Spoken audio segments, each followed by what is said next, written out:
오늘 히브리서 말씀 10장이 이제 맞춰지는데요. 10장, 11장, 12장, 13장 해서 히브리서 끝납니다. 이제 거의 마지막 단계에 왔어요.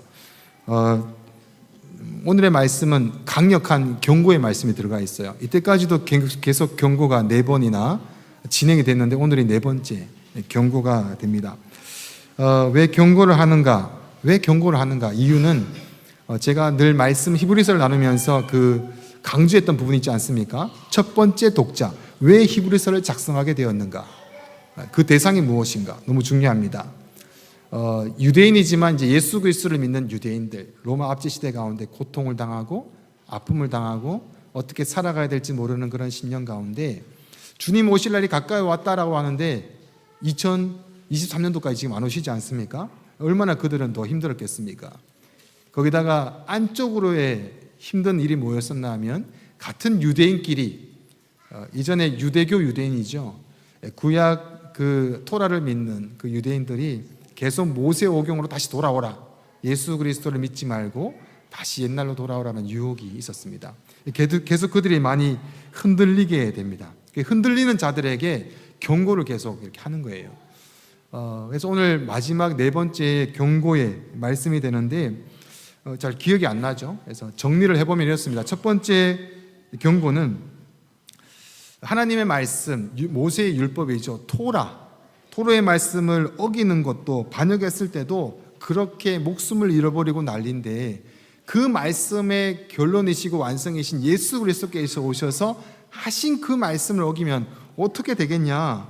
모세가 하나님의 약속을 받고 가나안 땅에 들어간다라고 했던 그 약속을 믿지 않고 계속 애굽을 바라봤던 자들이 어떻게 되는지 알지 않냐? 근데 그 약속의 말씀의 결론인 예수 그리스도의 말씀을 안 들으면 도대체 어떻게 할 것이냐? 첫 번째 경고입니다. 두 번째 경고는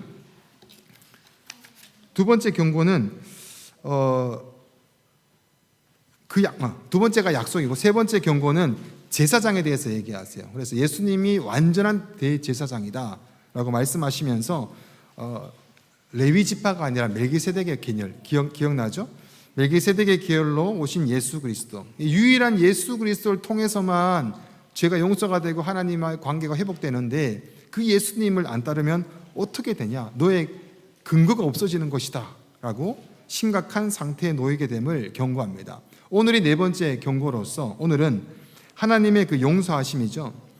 제사로 하나님께 나아가요. 제사로 하나님께 나아가면 용서를 받는데 그 용서함에 대한 완성이신 예수 그리스도의 그 십자가를 거부한다면, 예수 그리스도의 십자가, 제사의 완성인 예수 그리스도의 십자가를 거부한다면 완전한 제사로 나가지 못하는 것인데, 그러면 제사가 지금 옛날 제사가 끝난 시점 가운데 너희가 지금 어떻게 될 것이겠냐라고 예수 그리스도의 십자가에 대한 그런 복음에 대한 일을 믿고 의지하며 나가라는 것에 대해서 경고를 하고 있습니다.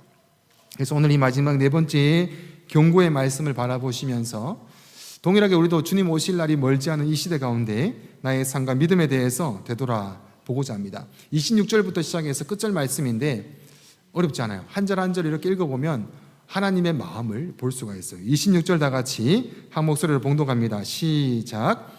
우리가 진리를 아는 지식을 받은 후 짐짓 죄를 범한 즉 다시 속죄하는 제사가 없고, 오해할 수 있는 대목이에요.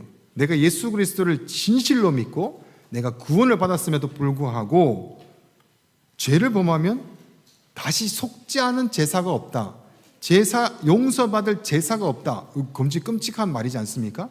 그래서 이 말씀은 좀 잘 보셔야 돼요. 오해하기가 쉬운 말씀입니다. 예수 그리스도에 대한 진리의 복음에 대해서 우리가 아는 자라면, 우리가 기억하기로는 하나님께서 우리에게 복음을 주시고 우리의 생명을 붙드셨는데 어떻게 그것이 취소가 될 수 있냐? 내가 취소한다고 취소될 것이 아닌데, 그런 생각도 할 수 있게 될 것 같아요. 또 반대로 얘기해서 나 예수 그리스도를 믿고 나 진실로 믿는데 이번 주도 나 죄를 많이 졌는데, 다 죄 지셨잖아요. 아닌 것처럼 앉아 계시지만 다 죄를 지셨잖아요. 이번 주에 하나님 말씀, 하나님 기쁨에 되는 것만 하셨나요? 그건 아니잖아요. 근데 구원에 대한 은혜가 있으시잖아요. 그러면 오늘의 말씀을 보면은 다시 속죄하는 제사가 없고라고 해서 좀 이렇게 멈칫하게 됩니다. 한마디로 얘기해서 그 다음 절 절 막 이렇게 막 진행하면 막 오직 무서운 마음으로 심판을 기다리는 것과 대적하는 자를 태울 맹렬한 불만이 있으리라 라고 하면서 이제는 회개한 제사가 없고 불만 있고 이제 지옥밖에 없어, 끝이야, 뭐 이렇게 얘기가 나와요. 그래서 오해를 하기 쉬운데 그런 말씀은 아닙니다. 본문을 자세히 봐야 돼요. 짐짓이라는 말이 들어가요. 짐짓, 좀 말이 어렵죠? 짐짓 죄를 범한 즉, 짐짓이라는 말의 의미는 누가 강제적으로가 아니라 자의적으로라는 의미를 가지고 있어요. 다시 말해서 내가 자의적으로, 내가 원해서 죄를 지었다, 죄를 범한 것, 고의적으로 죄를 지었다. 여기서 우리가 질문을 던질 수가 있어요. 예수 그리스도를 나의 왕으로 모신 자가, 내 주인으로 모신 자가 고의적으로 죄를 지을 수가 있나요? 하다 보니까 내가 내 욕망과 여러 가지 뭐 이런 것으로 죄를 지은 게 아니라 고의적으로란 얘기예요. 고의적으로. 그리고 나오는 것 보니까 우리가 진리를 아는 지식을 받은 겁니다. 우리입니다. 내가가 아니에요. 우리가 진리에 대한 말씀을 들었고 지식을 내가 얻었는데 고의적으로 죄를 지으면 다시 속죄하는 제사가 없다. 그래서 이제 이게 무슨 말인가 결론적으로 보면 우리가라는 것은 지금 또 우리죠. 우리가 하나님의 말씀을 대하고 있어요. 우리가 하나님을 아는 지식이 계속해서 늘어나고 있어요. 제가 히브리서 강의를 하면서 거의 10장 그 전까지는 예수 그리스도에 대한 복음에 대한 일이었습니다. 다 들으셨어요. 예수님이 나의 구원자 되신 것도 다 아시고 계시고, 어떤 분은 태어나서 평생을 30년 동안 이 예수 그리스도에 대한 복음을 들으셨던 분이 있을 수도 있어요. 근데 문제가 뭐냐 하면 그거를 들었는데 그게 지식에만 남아 있을 수가 있다는 거죠. 뿌리가 내리지 않는다는 거예요. 내가 듣고 내가 이해하는 것은 될 수 있어요. 아는 건 할 수 있어요. 하지만 아는 것과 하나님 믿는 믿음에 대한 신앙은 다른 것이라는 거예요. 그래서 여기는 우리라는 복수를 쓰면서 진리를 아는 지식이라는 것은 그냥 간단한 뭐 예수 그리스도의 구원자 이런 내용은 아니에요. 굉장히 많이 알고 깊이 알고 몸소리치게 안다라는 의미의 단어도 들어있어요. 그런데 그것이 뿌리를 내리지 못한 거예요. 내 마음 가운데 주인으로 찾아오지 못한 심령을 얘기합니다. 그런 자가 자의적으로 원해서 죄를 정했을 때는 다시 속죄하는 제사가 없다는 얘기는 너희가 예배도 회개도 소용없다 이런 얘기가 아니라 옛날에 이미 제사가 없어졌다는 거예요. 옛날에 지금 이미 예수 그리스도의 오심으로 통해서 옛날 속죄 제사가 다 없어졌잖아요. 율법이 완성돼서 이제는 제사가 없잖아요. 제사가 없는데 어떡할 것이냐 이거죠. 그래서 이것을 조금 쉽게 제가 쉬운 성경으로 조금 찾아와 봤어요. 그래서 그 다음에 말씀 보면은 이런 말씀이 나오거든요. 우리 27절부터 31절까지 말씀 한번 교독해 볼까요? 오직 무서운 마음으로 심판을 기다리는 것과 대적하는 자를 태울 맹렬한 불만 있으리라. 28절 시작.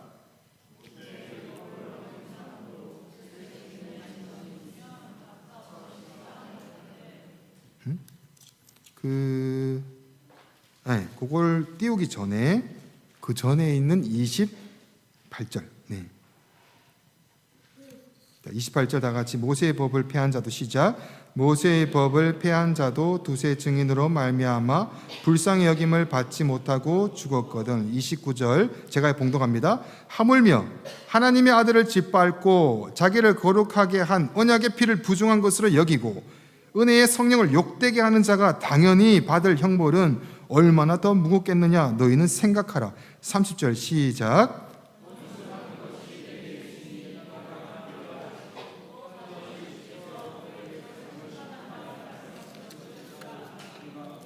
살아계신 하나님의 손에 빠져 들어가는 것이 무서울 진저. 말이 없죠. 그래서 제가 세 번역으로 쉽게 한번 준비를 했습니다. 이게 쉬워요. 결론입니다. 그러니까 예수 그리스도에 대한 믿음이 지식으로만 있는 자가 뿌리가 내리지 못하고 죄를 지었을 때 결과를 해당합니다. 26절 제가 봉독할게요. 우리가 진리에 대한 지식을 얻은 뒤에도 짐짓죄를 짓고 있으면 속죄의 제사가 더 이상 남아있지 않습니다. 27절 시작. 27절 남아있다고? 아닌가요? 남아있다고? 27절 제가 봉독할까요? 남아있다고 예상할 수 있는 것은 무서운 심판과 반역자들을 삼킬 배신한 자들이죠. 배신한 다시 예수님이 있다가 돌아간 자들 반역자들을 삼킬 맹렬한 불뿐입니다. 28절 시작.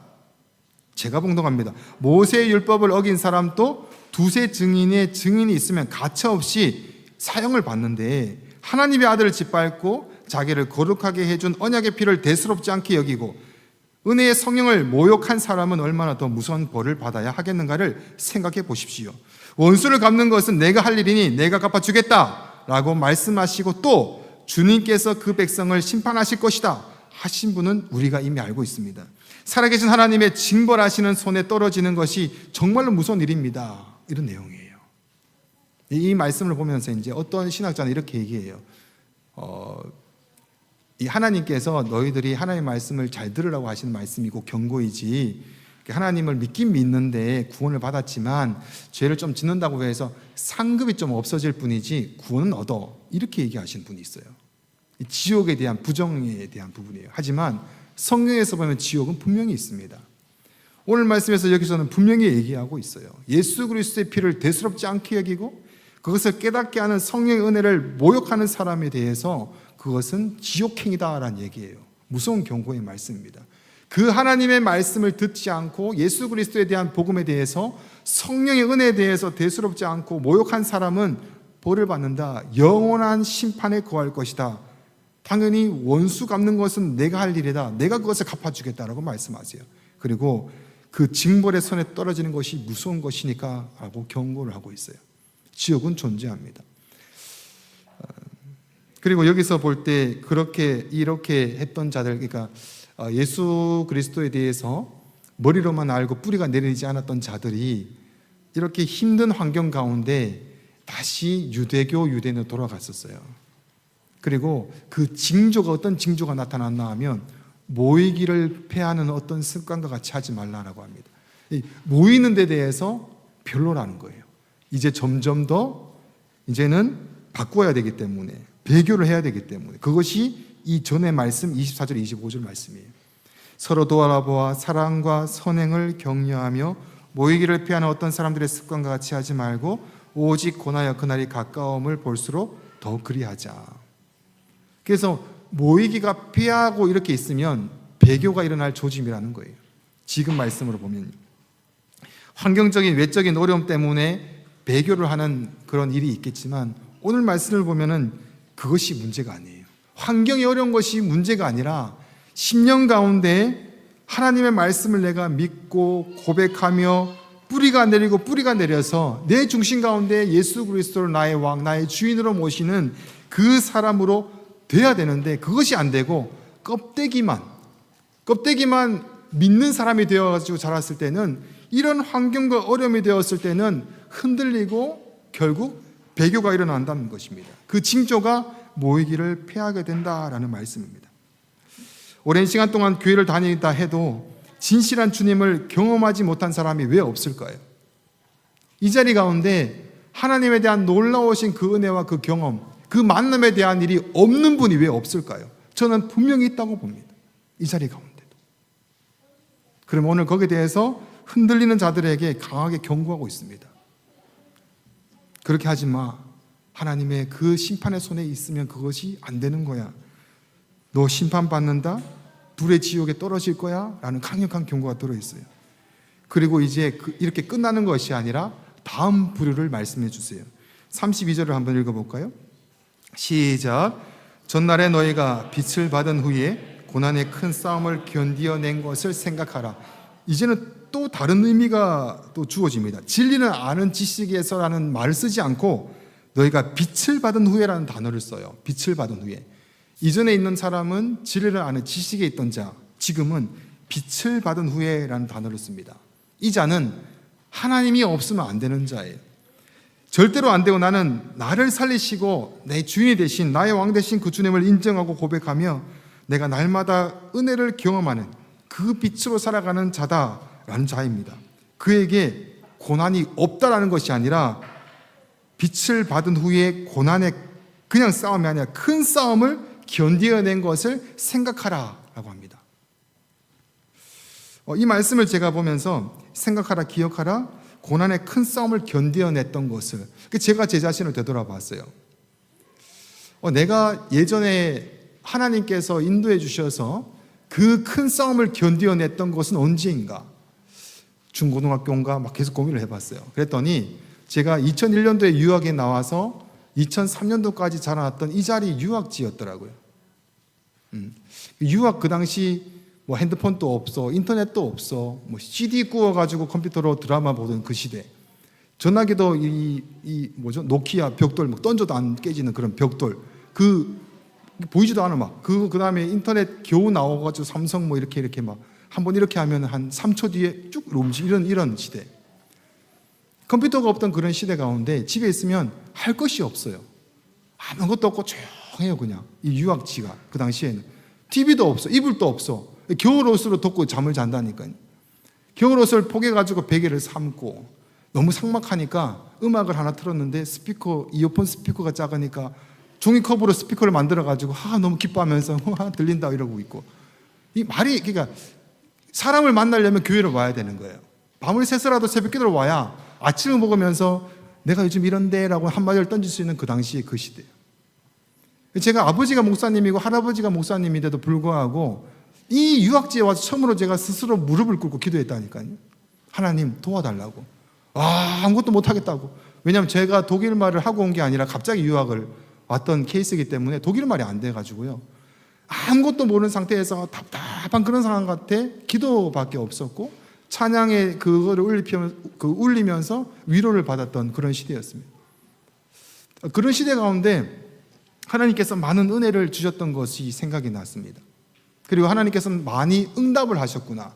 그리고 그 당시 저만 힘든 게 아니라 다 그렇게 살아갔으니까 살아간 사람들이 매번 만나면 그렇게 반갑고 그렇게 만나면 헤어지기가 싫고 그 다음 뭘 막 해줘요. 뭐 밥도 해주고 막 해주고 그 다음에 그냥 끝나는 것이 아니라 자기 속 얘기를 하면서 이게 이렇게 가는 게 맞을까? 저렇게 가는 게 맞을까? 이렇게 가는 게 하나님께서 기뻐하시는 게 맞냐? 왜냐하면 기도를 하다 보니까 이런 삶하고 하나님께서 원하시는 삶이 맞는지 틀린지 점검이 안 되는 거예요. 그래서 이러쿵저러쿵 막 왔다 갔다 하다가 오죽 답답했으면은 그때 베이사님하고 브레멘의 그 금식 기도원을 찾아갔어요. 너무 답답하니까 하나님의 무언가를 붙들고 싶어가지고 찾고자 하는 그 갈망 때문에. 그런데 제가 지난 시간 오늘 이 말씀을 준비하면서 보니까 이 말씀이 맞더라고요. 고난의 큰 싸움을 견뎌낸 것을 생각하라. 하나님에 대해서 붙들고 씨름했던 그 시대, 뭐 답답해서 엎드렸던 그 땅바닥과 돈이 없어서 알바를 막 뛰면서 살아갔던 그 시대, 은행에 3,000유로가 떨어지면 막 부들부들 떨면서 어떻게 살아가야 되는지 밤을 막 지새던 그 시대 가운데 뭐 비자 받는 건 말할 것도 없죠. 그런 시대 가운데 살았던 것 중에 계속 하나님만 붙들었던 것밖에 없더라고요. 그리고 그 기도 가운데 계속해서 응답하시고 나를 인도하셨던 그 하나님을 보게 되었습니다.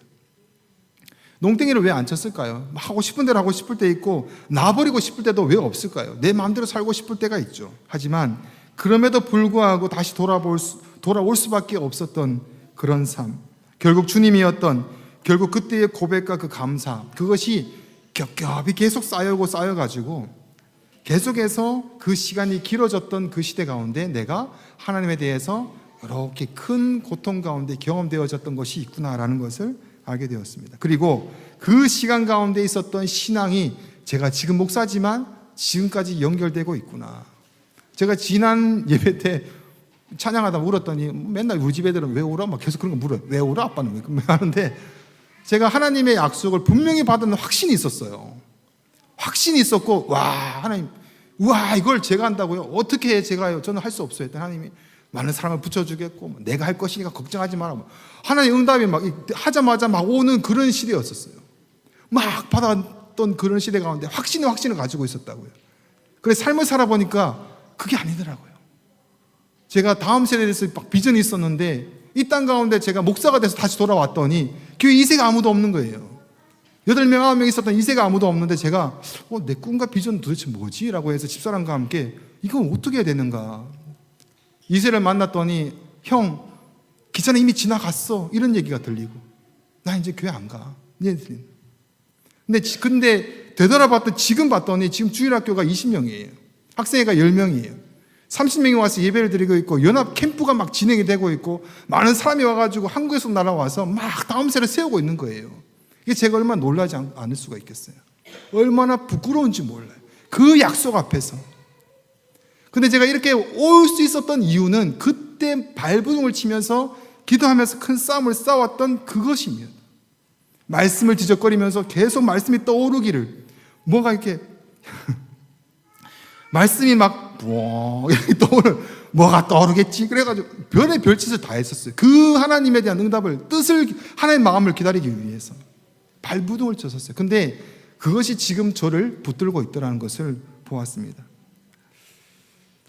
우리가 하나님의 많은 응답들과 하나님의 기적을 체험하고 와서 그것이 굳건하게 세워져서 살아가는 삶이라면, 오늘의 이 말씀 가운데 저는 깜짝 놀랐어요. 기억하라, 생각하라.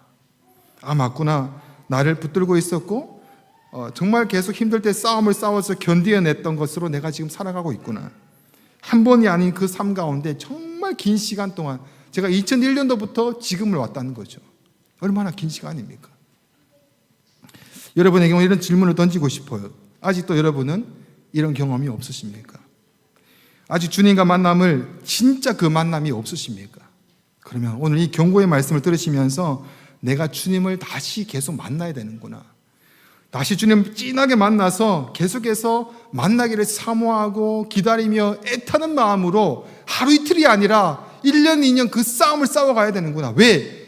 이 만남이 없으면 흔들릴 수밖에 없고 모이기를 패해서 결국은 배교하게 될 수밖에 없다는 경고예요. 그러면 지옥불에 떨어진다는 거죠. 그래서 무서운 거예요. 여러분, 하나님을 만나는 그 경험이 여러분이 없다면 계속해서 사모하시고 기도하시기를 축복합니다. 그리고 버텨내시면서 언제 한번 하나님의 때에 여러분을 만나 주실 것입니다. 그리고 하나하나 응답해 주실 것을 기대하시기를 바랍니다. 청년부가 이 10월 달에 캠프를 준비를 하면서 그런 얘기를 하더라고요. 신앙이 너무 다르고 또 초신자도 있고 여러 가지 때문에 뭘 이렇게 깊은 은혜를 삼아 뭘 하기가 힘든 것 같은데, 제일 중요한 건 하나님을 만나는 것 같아요 라는 얘기를 들으면서, 맞다, 하나님을 만나는 것이 먼저다. 뭐 교회 와서 섬기고 뭐 하는 거 다 좋지만 제일 먼저가 하나님을 만나는 것이 먼저가 돼서 그 모든 이유와 근거가 거기서 나와야 되지 않을까. 그런데 이것이 뭐 하면은 뭔가 해결되고 이런 것이 아니지 않습니까? 오늘 말씀 다음 절에도 보면 해결되는 게 없어요. 기억해라라고 말씀하시면서 그 다음에 이런 말씀하세요. 33절에 혹은 비방을 당하고 환난으로서 사람한테 구경거리가 되고 혹은 이런 형편에 있는 자들과 사귀는 자가 되었으니 라고 얘기를 하고 있어요. 구경거리. 제가 이세에 대해서 함께, 제가 이세 교사였었거든요. 담당자라고 하긴 좀 그렇고, 교사로서 저희 집사람과 함께 이세들 그때 한 8명을 섬겼던 기억이 납니다. 이세들이 상처를 많이 받았더라고요. 근데 그 중에 제일 큰 상처가 그런 얘기를 해요. 그때 제가 오빠니까, 오빠, 나 한국말 하기 싫어 그래요. 그리고 어눌한 그 한국말로. 왜 그랬더니 내가 한국말 하면은 사람들이 웃어라는 얘기를 해요. 저도 저희 아이들도 교포는 아니지만 하여튼 그렇죠. 그래서 저희 둘째도 이런 얘기를 해요. 아빠 멍쳐 그래요. 멈춰를 못해. 멍쳐 그러면 저는 말을 고쳐줘야 되는데 멍쳐 뭐 놀아요. 집사람은 말 좀 고쳐주려는데 귀엽잖아, 멍쳐. 그 당시에도 유학생들은 이세들이 얘기하면 그렇게 귀여웠었어요. 말 틀리는 말이. 근데 그들에게는 그것이 상처가 됐더라고요. 왜냐하면 구경거리가 되어서 자존심이 상한 거야. 그렇게 용기를 내가지고 한마디를 했는데 그것을 한 명 웃으면서 뭐래 했더니 뭐 저렇다 했더니 또 그랬어, 너무 귀엽다라고 웃었는데 걔들은 상처가 되는 거예요. 구경거리가 되어서, 수치스러워서. 그래서 나는 다시는 한국말 하기 싫어, 한국 사람들하고 지내기 싫어, 그런 말을 굉장히 많이 들었어요.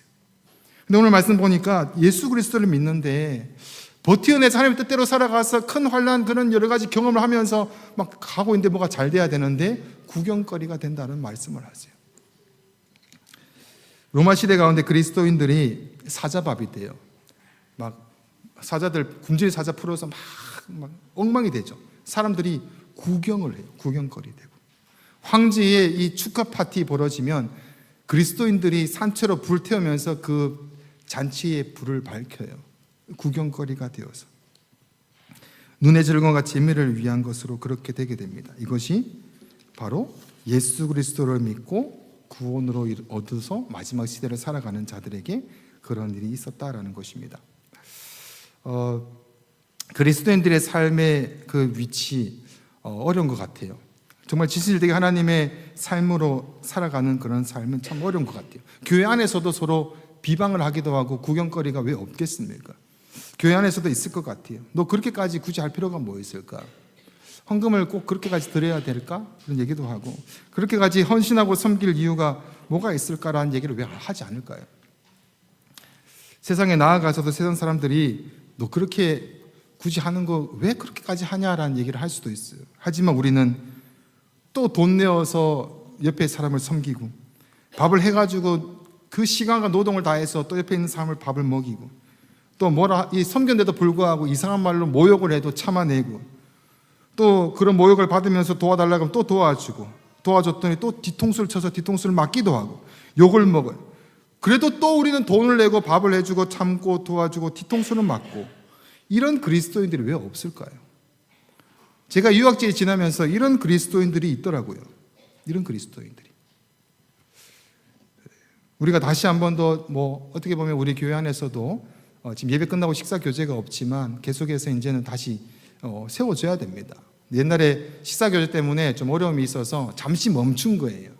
그리고 식사를 왜 준비하고 대접해야 되는지에 대해서 다시 준비하자라는 마음으로 잠시 파우제를 한 거예요. 이제 우리 식사 교제 없으면 이 내용이 아니에요. 언젠가는 우리가 식사 교제 시작할 때 또 이런 반복되는 일이 일어날 거예요. 굳이 그렇게까지 할 필요가 뭐가 있냐. 하지만 여러분, 끝까지 섬기시고 대접할 거 대접하시고 하나님의 구원받은 자의 믿음 안에서 발부둥을 치시면서 주의 길을 가시기를 축복합니다. 그래서 그 중심을 하나님께서 보시고 정말 그 하나님의 뜻이 결론 마지막 갔더니 막 이렇게 드러났으면 좋겠어요. 그 말씀이 다음 주에 이렇게 나오고 이제 끝이 나요. 우리 말씀을 읽고 이제 마칩시다. 34절부터 37절까지 말씀입니다. 제가 한 절 읽고 여러분이 한 절 읽고, 너희가 갇힌 자를 동정하고 너희 소유를 빼앗기는 것도 기쁘게 당한 것은 더 낫고 영구한 소유가 있는 줄 알미라. 35절 시작.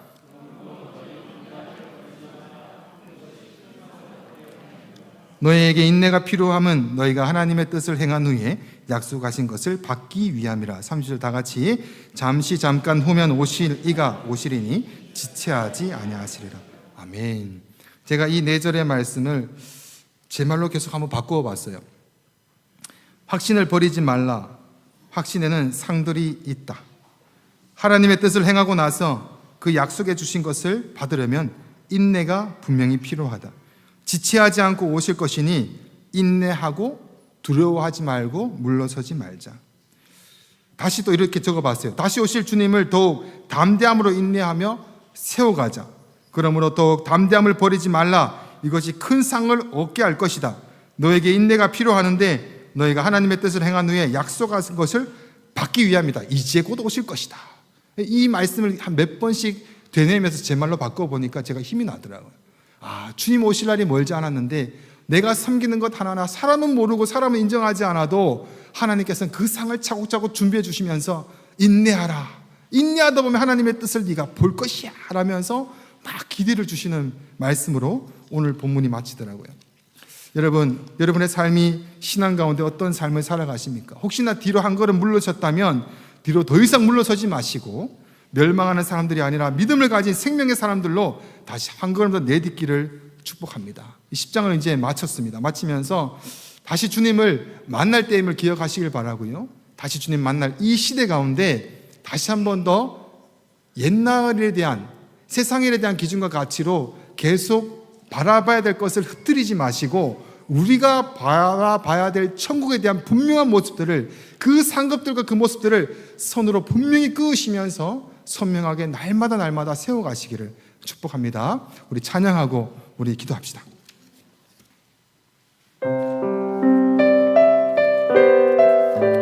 오늘 혹시나 하나님의 은혜가 필요하시고 또 다시 바라봐야 될 하나님의 참된 그 소망에 대해서 무너진 자가 있다면 오늘 찬양하시면서 다시 하나님께 구합시다. 성령이여 은혜 주셔서 주를 만나는 그 은혜가 하나님의 뜻 가운데, 하나님의 계획 가운데 다시 세워지게 해주시옵소서.